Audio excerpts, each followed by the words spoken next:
And obviously it's going to continue the issue of first come, first serve. So the projects who are in earliest will have the least issues, and the projects at the back of the queue will have the biggest impact because of all of the other projects ahead of them in the queue. So we could end up seeing some very, very big securities and liabilities for the projects that have only just accepted as a result of all the other schemes ahead of them. Welcome to the Connectology podcast. I'm Hugh Taylor, CEO here at Rowe Knight Taylor, and in these episodes, our grid connection specialists, the Connectologists, dive into the evolving grid connections landscape, often taking expert guests with them in order to discover, generate, and share insights that might just help you and maybe even industry as a whole to connect projects faster, at lower risk, and at lower cost. Hello and welcome to another Rowe Knight Taylor Connectology podcast. I'm Kyle Murchie, and today I'm joined with me. I've got Philip Bale, Catherine Cleary, and Alex Iconic, but not here as a guest this time. Here as a full-blown Connectologist. Yeah, welcome, Alex. Thanks, Phil. Yeah, very happy to be here.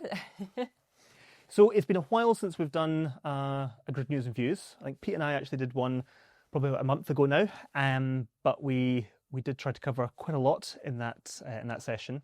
And since then, there's been lots more to talk about. And we've also had just lots of things that we didn't quite get to at that Grid News and Views. So today we're going to try and delve into lots of kind of key points. There'll be connection reform elements, of course, but there's also lots of other things going on, lots of code mods as well that we kind of want to get into some detail on. So I don't know who wants to open up. What's the first thing on everyone's mind? Maybe we'll start off with kind of connection reform type topics.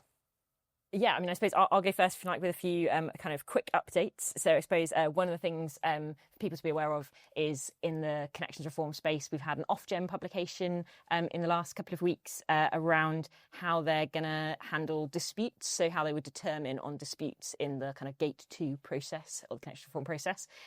There is a consultation element to it, so it is a kind of minded to position. It sets out their kind of sort of process. It actually closes in 2 days' time, so probably by the time this goes out, it may well have closed. But I think the thing to flag there is that Ofgem have come out with quite a strong position, really, of saying we're probably not going to get very involved. So effectively they said, we'd only get involved in determining on a complaint relating to, something like, for example, like a gate 1 or a gate 2 status, if the complainant had first of all exhausted all other options, so sort of even going to arbitration or something like that, and secondly if they could kind of provide conclusive evidence of wrongdoing by a network operator or by NESO, and I think the burden of proof therefore is on the kind of complainant. So I think one thing to flag there is that it's kind of sending a signal, I think, to industry to say Ofgem aren't expecting to get involved in the weeds of, has the process been followed correctly for this specific site if it gets a gate 1 offer or something. And therefore, I think probably we need to be making sure that we're all,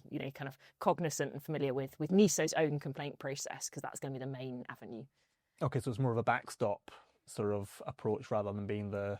Yeah, I mean, I think, to be honest, reading between the lines, it almost appears like there's no scenario where Ofgem would make a determination, because they basically said, we'd expect you to go to kind of, arbitration routes and so on. But also, if you have done that, we're not going to make any determination, which is different from any arbitration determination. So I think really what they're saying is, they needed a statement, and their statement is very much sort of saying, actually, we don't really think this is our place.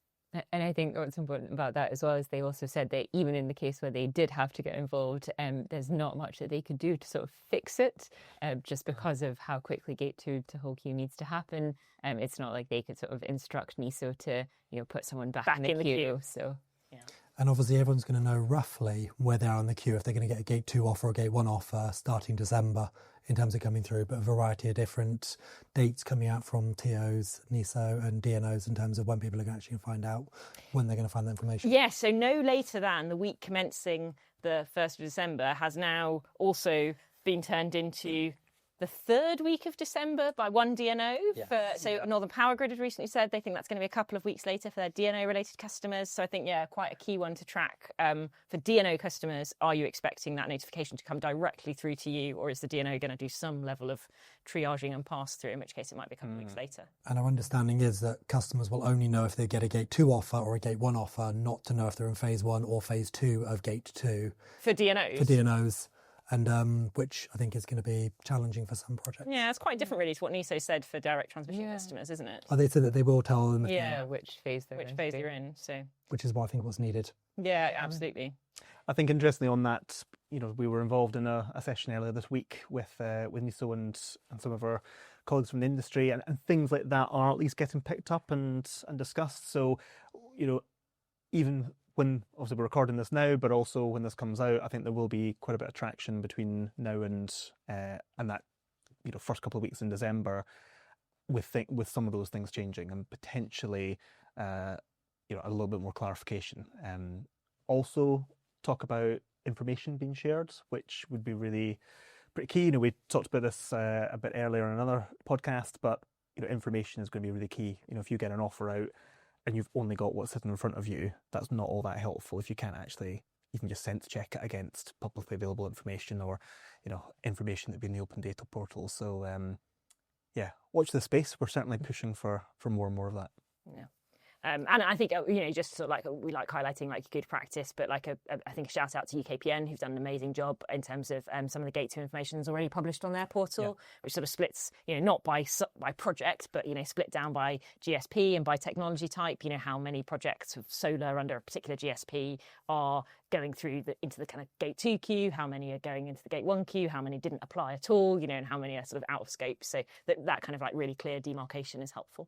I think on that, they've also got, I believe, some demand data as well now at a kind of aggregated level, which is great. Obviously, a lot of talk about demand recently, and there'll be more and more on that as we go forward. Go back, even thinking a year ago, we're about 42 gigawatts across T&D. We're now 125 gigawatts across T&D with about 75 gigawatts worth of data centres. But even putting that aside, it still leaves a significant chunk for other demand. So having some visibility of that is a real step forward. And I know we've got a few points as well on demand-related updates. Yeah, well, I suppose so the other kind of connections reform related demand piece is that customers who have an element of demand within their project, who are going through the Gate 2 to the whole queue process at the moment, will have had an email within the last week or so, which is an RFI that's come out from NESO, which is asking supplementary questions about that demand. So what is the kind of final demand element of your project? Be it for a data center, hydrogen, all sorts of other things. And there's quite a lot in that questionnaire, which I think probably the feedback we're seeing is that some developers are finding it quite hard to answer that. So it's not just about factually what is your demand. It's also saying would you be happy to consider things like ramping agreements or staged non-firm agreements? So quite a lot of kind of like commercial strategy questions. And I think the challenge with these RFIs, especially coming at this kind of time when people are quite sensitive to what they're about to get in a Gate 2 offer, is that unless there's a kind of an explainer document almost alongside saying, well, this, we're asking you these questions for the following reasons, and this is what we're going to do with the information, I think we see developers naturally kind of, clam up a little bit and think, well, I don't really want to share this unless I know how you're going to treat it, or understand, what would be the implications if I told you something, and then actually, the project progressed and it changed. So I think, I guess that's something that there might be a few more of those kinds of clarification RFI type things coming out in future, and I think we'd love to see that kind of explainer document alongside. I take it there is no real clarity on where the information is going to go once it's collated. Not that I've seen, no.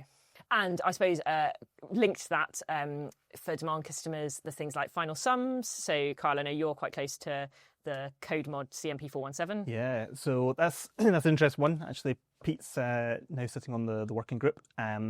And the working group has moved forward, so it was paused and restarted after the connection reform mods.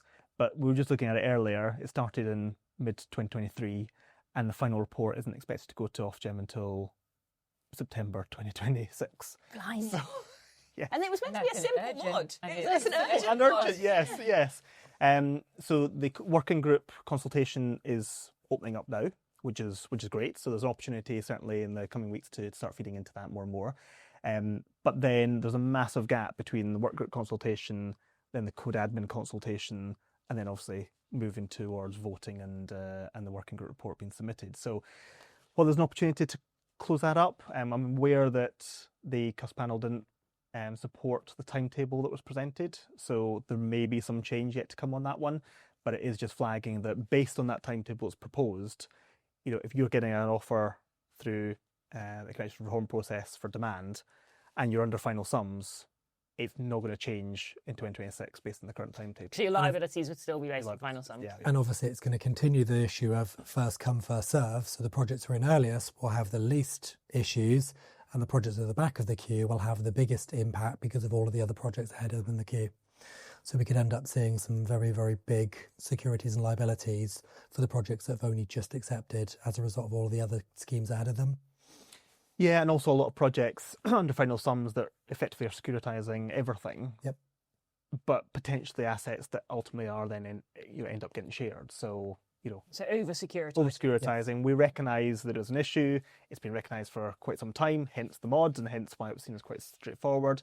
And there are some little things in there that maybe make it a little bit more difficult. Like if you change one aspect of the code, does that then have a negative impact on generation? Some of the potential changes, you could end up putting actually more liability on generators if you're taking it away from demand. So there's definitely some complexities to think about, but it's not, compared to a lot of the code mods, it is one that just needs a bit of focus and a bit of traction. And the one thing I think it really needs to be thinking about is for distribution customers that are going through, which distribution customers go through that TIA impact, and a massive swing between the different DNOs. Some of them are saying any demand above 1 megawatt has to go through a transmission impact assessment. Mm-hmm. Others are saying anything up to 50 megawatts doesn't need to go through that process. And then how they deal with the cumulative impact of it, what goes on the week 24 return, which goes for a transmission impact assessment. It feels like there's something that needs more standardisation between the different DNOs. Yeah, so I suppose a similar sort of concept to CMP 448, was it? And 446. 446, sorry, yeah, 448 was the PCF, wasn't it?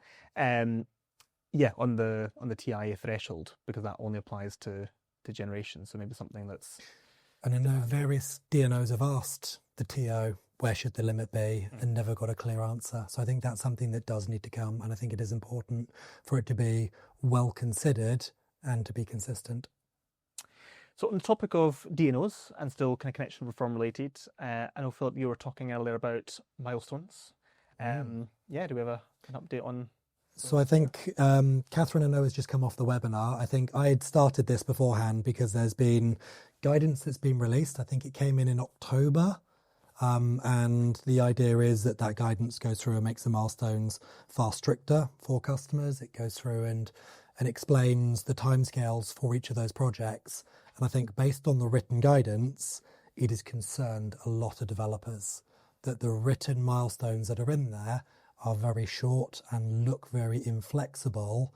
And as an example, from getting planning permission to having a construction plan to doing a ICP design submission being within 6 months. But I know, Catherine, on the webinar, they made that much clearer, which doesn't come across in the guidance. Yeah, I think, and I suppose in some ways, a lot of these numbers haven't really changed to what distribution customers have previously had in their offers, but some of the kind of process around, we used to have a kind of concept of sort of like cumulative tolerance, and that's now changed. So the terminology is kind of remedy, and those remedy periods are shorter. So it sort of looks like there's less wiggle room, I think, from the documentation. But I would say that the ENA held a webinar today, which did sort of flesh some of this out. And I think some of the really clear examples were that there are quite a lot of caveats. So things like, your planning submission, you need to make a planning submission within 2 months of receiving a Gate 2 offer, for example. But actually, if you've got pre-planning activities, where a planning authority said you need to go and do a bird survey and it's going to take you 18 months, you're just allowed to add 18 months to that process. So I think there are some quite clear examples where if there is a specific kind of, justifiable, evidenceable reason why you're outside those timeframes, I think there are processes to take that into account. And I think on the example which has been sort of repeatedly highlighted is that for some of the larger connections, as you say, Philip, I think that kind of, okay, well, everything's sort of done and dusted. I've got my planning consent now. I should just be able to kind of go into a build it. And we know that doesn't happen with things like overhead line tower surveys that might take 18 months for a DNO to do or more. So I think the messaging back today is that although on a timeline M5 and M6, which are the construction plan and the ICP design submission, they appear aligned, but they can be completely decoupled. So if you agree and submit a construction plan, which you agree with the DNO, that says, well, actually, you've got to do this 18 months worth of work, and then we've got to confirm some of the kind of like planning impacts or siting impacts for the substation design, and then we can submit a design. Then actually you just work all of that into a construction plan. The project is clearly progressing, and that's acceptable. So effectively your milestone for the ICP submission moves in line with your construction plan. What's interesting, though, is often I've had with network operators, including myself when I was there, people are much more considerate of planning and technical reasons for projects being delayed and much less considerate around financing implications. So as an example, most people will know that the vast majority of the projects that are being developed are originally conceived by developers, and they are usually not the people who build them and own them and operate them. So after planning and after that project is being de-risked, they normally get sold, and that period can be quite difficult to explain to a network operator of why it appears like the project is ready and why it's not got an ICP submission, why it's not got financial close, why it's not going into construction, because the person buying the project will want to put their own favoured ICP on there. And they will be the ones that are going through financial close on the project. And that's one that I think the network operators don't get their head around. And it's quite difficult for anyone to say what is a sensible amount of time for a sales process when a project appears ready to build. And that's something that I really don't think is clear in the milestones, and I'm not sure was picked up on the webinar.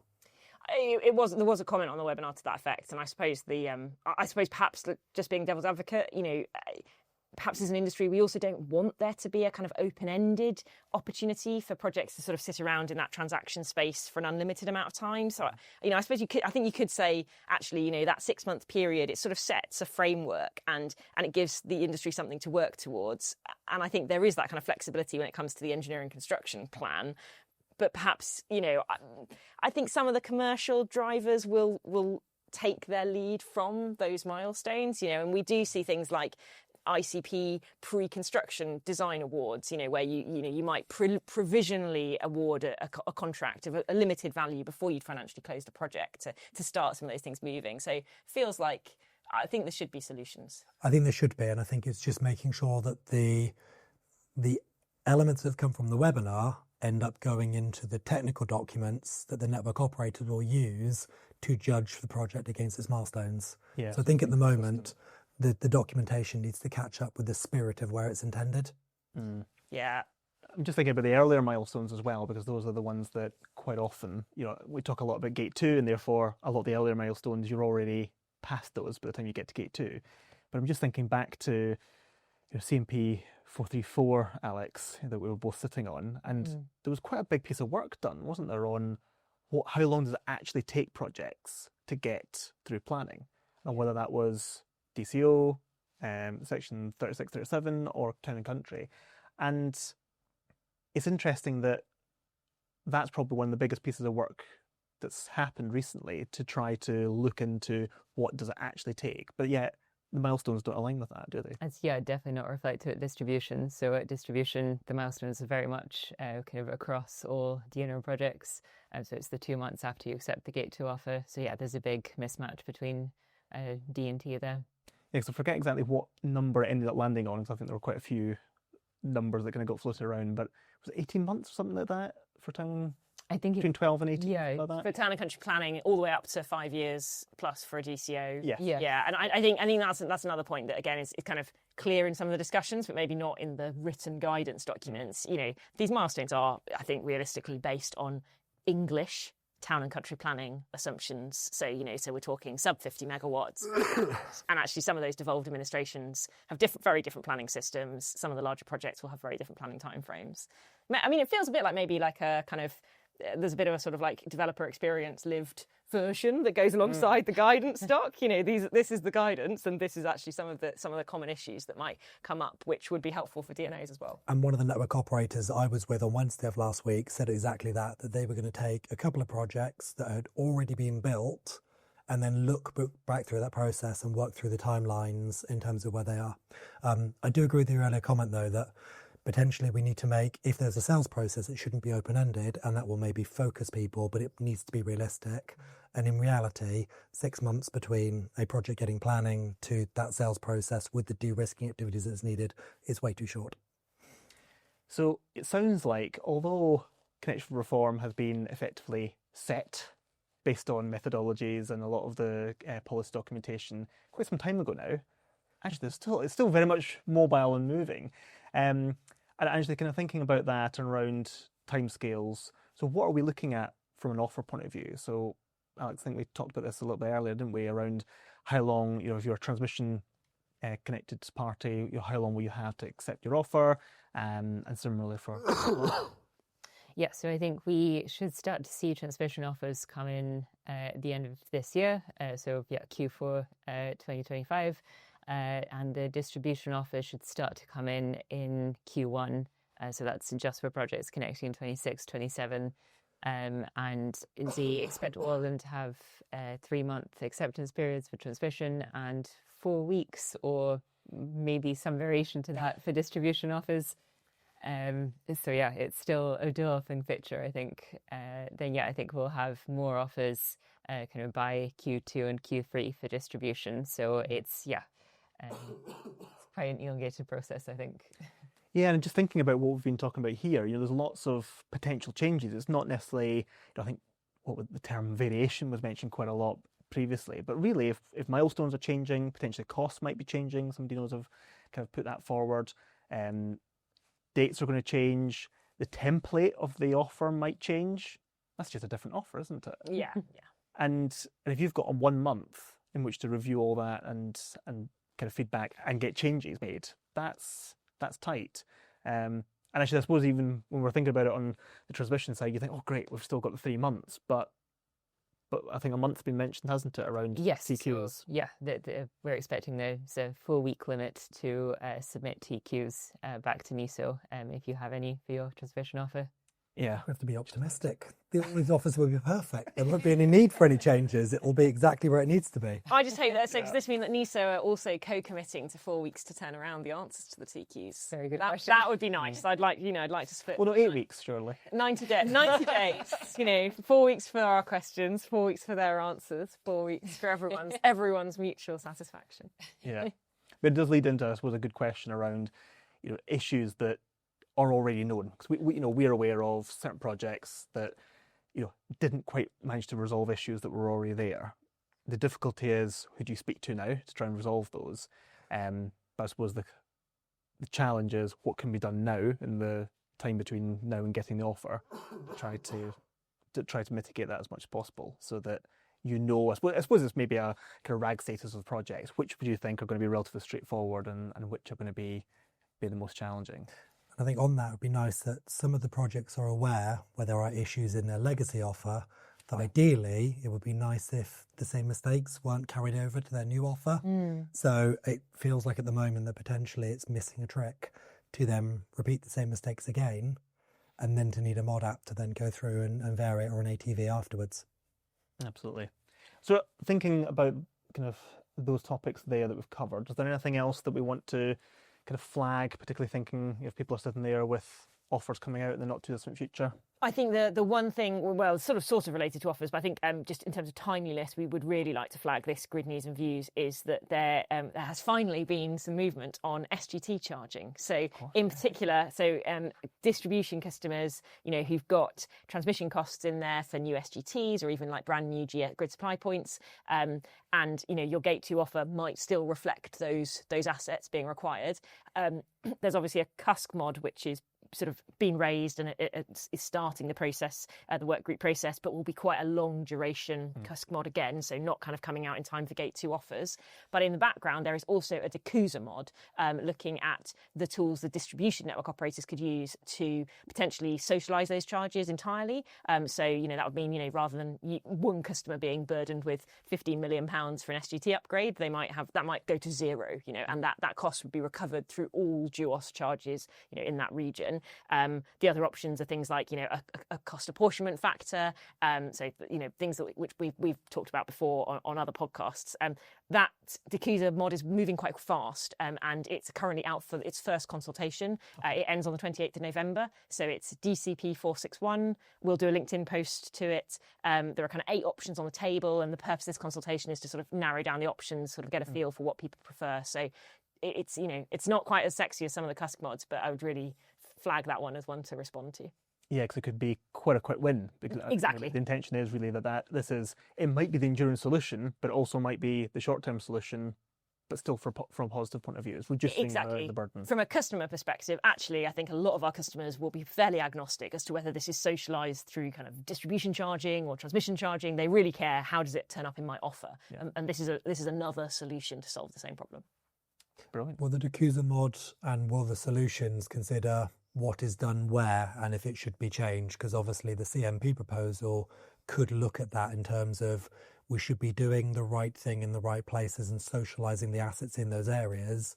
Does the DCUSA mod include that, or is it going to be blanket? So bearing in mind the kind of scope, the limitations on the scope, a DCUSA mod can only really change how a DNO deals with costs that are passed through to them. So they don't make any assumptions about how transmission charging might change. So, for example, at the moment, we have infrastructure sites where those charges are already socialised at transmission and customer connection sites where they're not. So this mod is sort of assuming all of that stays the same. Yeah. So any kind of changes at transmission level charging are out of scope, but says, right, well, if the DNO gets a bill for that 15 million, how does the DNO deal with that and split it between its customers? And, and what happens if some of its customers drop out, and who bears the kind of residual?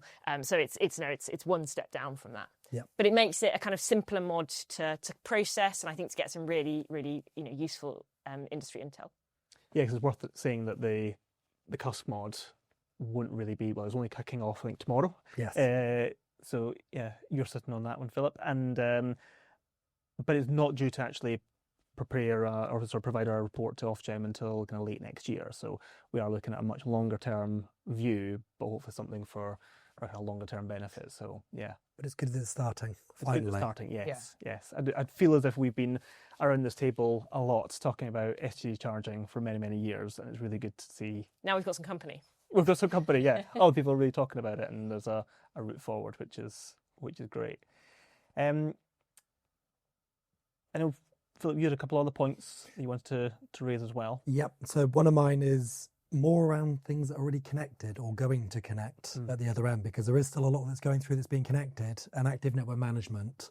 A few things on that. Number one, I think there has to be a lot more focus on the network operators being really clear on where the constraints are, how they're setting up their A&N scheme and what the rules are, because ultimately customers connecting to an A&N scheme shouldn't be writing a blank check where the network operators can add extra constraints in at any time, can change the configuration of the A&M scheme and potentially significantly increase the risk for themselves from when they were connected.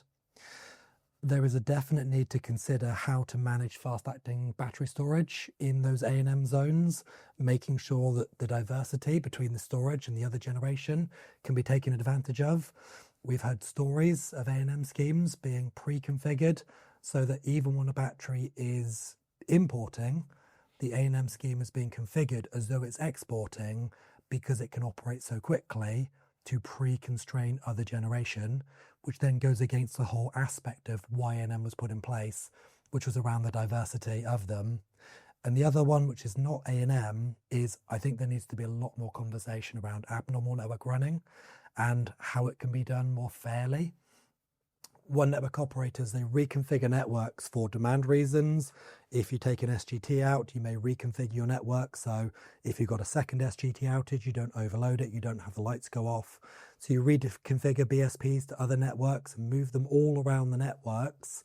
And in the past, it's been quite easy to do and just leave the generation as it is. We are starting to see some generation customers being turned off under those scenarios, and where they have A&M where it's not being used because the A&M scheme is not being configured. And the question is, if you have a GSP outage over here and you have a BSP over here that is 2 or 3 removed from the outage, is it right that those customers get constrained and how much should the DNOs be telling these customers this is going to happen, how much, limits, and just making it very clear. And that's something that I think we're going to start to see more and more and more, which is people are going to get very upset because of abnormal network running, especially when it's not on the GSP that they're connected under. And SGT outages is one of the key ones. They happen typically for 6 to 8 weeks every 3 years, and it's routine and it's a real problem. Is there any mandated reporting of abnormal running? No. So at the moment, a DNO doesn't have to sort of tell Ofgem or anything retrospectively, by the way, I ran my networks abnormally for, 25% of last year. Not as far as I'm aware. I don't think there is anything. It's something that they could report on, but I'm not sure they do. Some DNOs are starting to publish more. I've turned these customers off under A&M, but I'm not sure they're reporting on I've turned these customers off under abnormal network running. I just think it's the bottom line of every curtailment assessment, isn't it? This is only considered normal network conditions. Yeah. I think it would be something that would be really useful for the industry to know how often networks do run abnormally. I would say there is no normal running, because normal running changes all of the time with networks being reconfigured and going through. So abnormal is normal, but the level will very much depend on each particular network and also the views of the people doing it and the risks. It makes a difference of when an outage is taken, how much do you have to turn off in order to stop the network from being overloaded? So yeah, something that I think we're going to pick up far more in the future, something that I think needs to have far more transparency for customers. And talking about data and transparency, we've talked about it there, we've talked about it from a connections perspective and Gate 2, we've talked about it recently. I was at a conference last week on innovation, and it was a lot of discussion around data and how much information that needs to be shared between innovation partners and get that into BAUs. Thank you for listening so far. If insights like these are valuable in your work, then feel free to subscribe and stay current as Britain's connections landscape continues to evolve. Now, back to the Connectologists. So yeah, on that point, on data, we've also been asking a lot of industry at the moment on data, whether that's innovation-related data, connection-related data. So if we had the ask of what data do we want to see, what do we think needs to be out there and more transparent?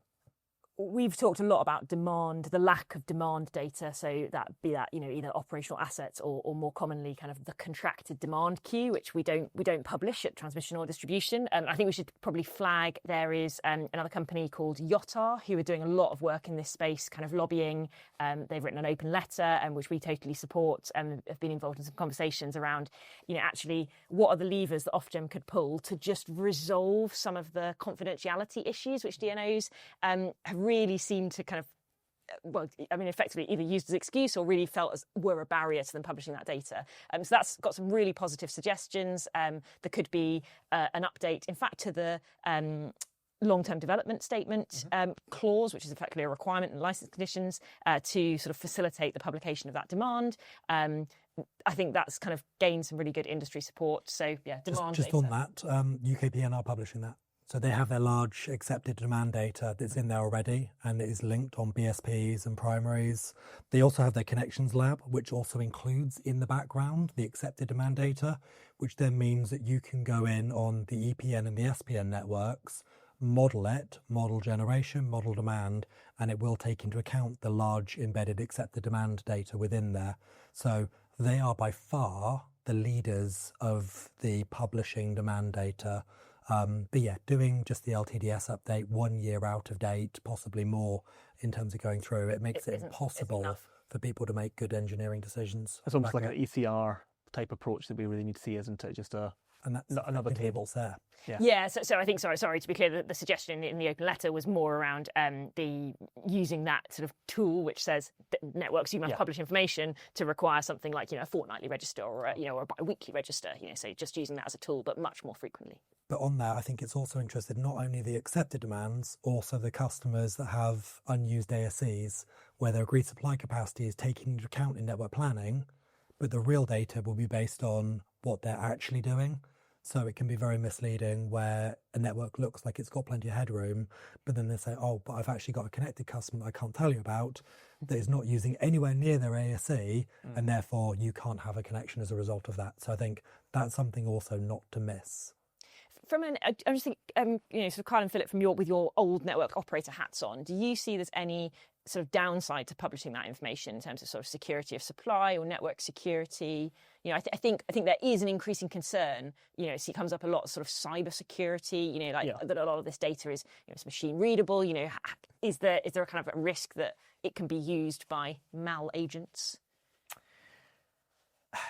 I mean, my initial view is no, because you can always. I mean, ultimately, you could try to work out. A factory exists there, so it's going to be taking a sizable amount. But I think what we're seeing is quite a big change from what might traditionally be used by a factory or distillery or whatever the business is to what they might need under decarbonisation. So the fact that it's gone from a couple of hundred kVA to a couple of MVA, that's really only the only really use for that information is from a network perspective. So network planning, network planning and just understanding what's there. Knowing that it's 5 megawatts from a security point of view, I think it's probably a bit neither here nor there. But I don't know if you've got any other thoughts. I think there's information. So every large demand customer will have their information published in a EDCM table, which you could use to work out which are the large demand customers. Some network operators will list the scheme and the name and the customer. Some anonymize it, which then makes it more difficult to work it out. So I think there's a big mixture that's in there. I get that it could have some commercial sensitivities in terms of what's going, but I'm not overly concerned in terms of cybersecurity from that basis. Yeah, and I suppose you think batteries, you already see that already from a demand point of view. It's already in all the DNOs know. So, we're also making the assumption that that data is extremely, if you were really wanting that data, you could probably get access to it already. And I think in going forwards, the publication of the SIM models, that will be in there anyway. Yeah. So the more publication of data, it has to be in there. And ultimately, if we want people to make good decisions, we need to publish the data. So on the demand data side, so it sounds really positive, but do we have any idea of timescales or what the next steps are? Like I should know, but LTDS, how quickly can that be changed in terms of the rules in the background? Is that a license change or? Or maybe we'll have to do another podcast on it. I think I'll just put out there, UKPN are already doing it. So they obviously don't feel like they need to have a license change. They're just doing it. Yeah, I think some of just going back to the kind of roundtable conversation with Ofgem and some other parties, I think there was a feeling that actually other network operators didn't agree with that. And there was need for there to be either a license condition that would kind of override some of the Utilities Act confidentiality requirements. So which is what the ECR currently has. So the ECR is a license condition, and the license condition overrides anything in the Utilities Act, which says, thou shalt not talk about individual customers. So I think, differing DNO opinions. But they are able to do it in a way where they're not talking about individual customers. They are grouping them in such a way that you can still work it through. And so that's what's published. I suppose, so that could be a halfway house, couldn't it? Because you could say, right, we'll do that now. Yes. But in the long run, ultimately, I think we do agree that there is a need for an ECR type register, which is per customer. Which would need a license change or some kind of directive. Okay. I'm thinking about generation as well, and also the information that we could ideally have coming out of connections reform. I mean, it feels a bit deja vu that we discussed this in detail 18 months ago through CMP 434 and 435 around all this data that we could release. I think the answer then was none of that's going to come out yet. But we seem to have kind of gone back on that a little bit and maybe questioning, well, actually, why and could be benefits of publishing some of this. So yeah, what's our ask? Yeah, so I think we will get some data in some form. So we'll get the EA register, which is the existing agreements register. So I think that will just tell us who of the sort of existing queue has applied for anything in Gate 2 to whole queue. So I'm not sure that will even differentiate between who's applied for Gate 1 versus Gate 2. And was that the opt-in? So you could... Yes, that was opt-in as well. So it probably won't even be complete. And we will get some kind of amalgamated outcome of the Gate 2 to whole queue. So that's to do with the zonal pots of Clean Power 2030 and how full are they for individual technologies. but it won't sort of go into more detail than that. So I think our ask is, that's a great start, but our ask is we need to do a lot more. Whether that's something like extending the tech register and the ECR as well, so just potentially adding in some columns to say this is a project that has a Gate 1 offer versus a Gate 2 offer. I think even that's a useful start. From TO companies, we're also requesting something like the Tory register or a more up-to-date transmission works register as well. So something to have more detail on individual reinforcement works, and that includes their status and kind of the description of the works as well, just more information on that as well, kind of who's dependent on which schemes as well. Not just a long number. Not just, Especially for distribution customers. So distribution customers are subject to the enabling works, Yes. and their only way of engaging is via the DNO. And more often than not, when we ask the DNO, they say, go ask the transmission operator yourselves, which is not what you can do as an embedded customer that doesn't have a BCA with the TO. Yeah, I think it's a good point. This data is important for multiple reasons, Yeah. but I think one of the main reasons is actually just to do that sense checking. In the best world in the world, even if we get really high quality offers that are really accurate, there's going to be some percentage, and even a couple of percent is still a large number of offers that have errors in them. But how are you going to know? It's going to be obvious if it's the wrong party's name, but it might not be obvious if you've got the wrong data in there or the wrong works if you don't have access to that kind of wider information. So, for me, it's not just about thinking ahead and kind of build out and everything. It's just actually doing that sense check. So, The one thing I'd say is, though, a lot of the data that we'd like more data to be published, but it has to be good data, and you have to be able to engage with people to discuss the data.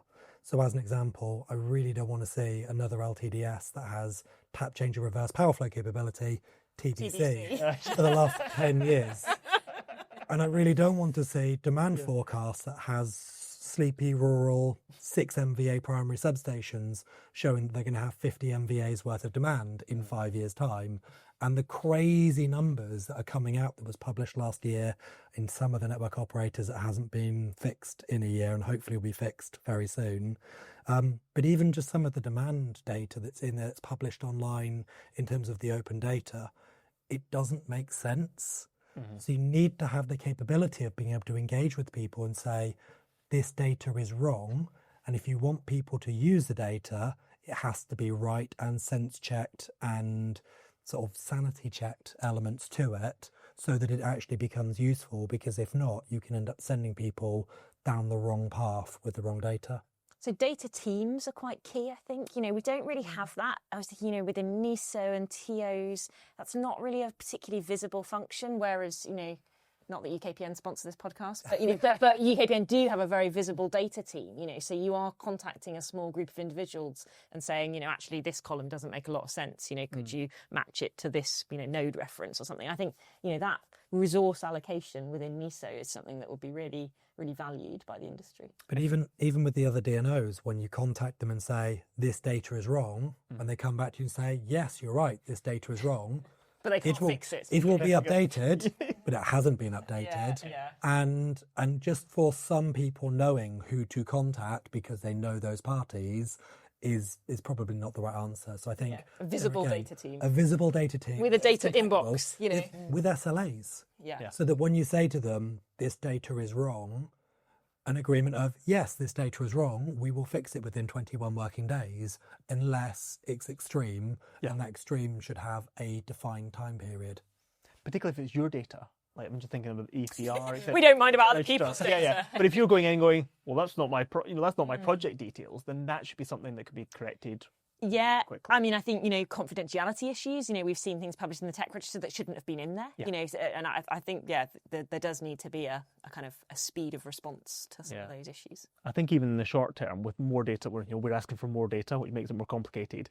But I think if we're clear from the offset, well, if there's changes that need to be happening, that's fine. But if there's new data coming out, what is the best source? So if we're saying, oh yeah, the ECR is the best source of data from a distribution perspective, from a connections point of view, then fine. It might be that the LTDS is still there for contractual reasons, has to be published and has connections data in it. But if we all know that that's not the place you look for that information in the short term, then that's really helpful. What we don't want is 4 or 5 sources of effectively the same information with different things, particularly if the offer is different from the register as well. So yeah, big ask, but I think access to data teams would be quite key. Great. Well, I think we're coming to a bit of an end to the podcast because we've been covering quite a lot of points. So anything that anyone else has to put forward, let's keep that, and we'll channel that into another podcast. So all that leaves me to say is thanks much everybody for listening to this podcast, and we'll see you in the next one. Thank you. Thanks. Thanks for joining the Connectologists in this exploration. This knowledge sharing is made possible by the support of our clients.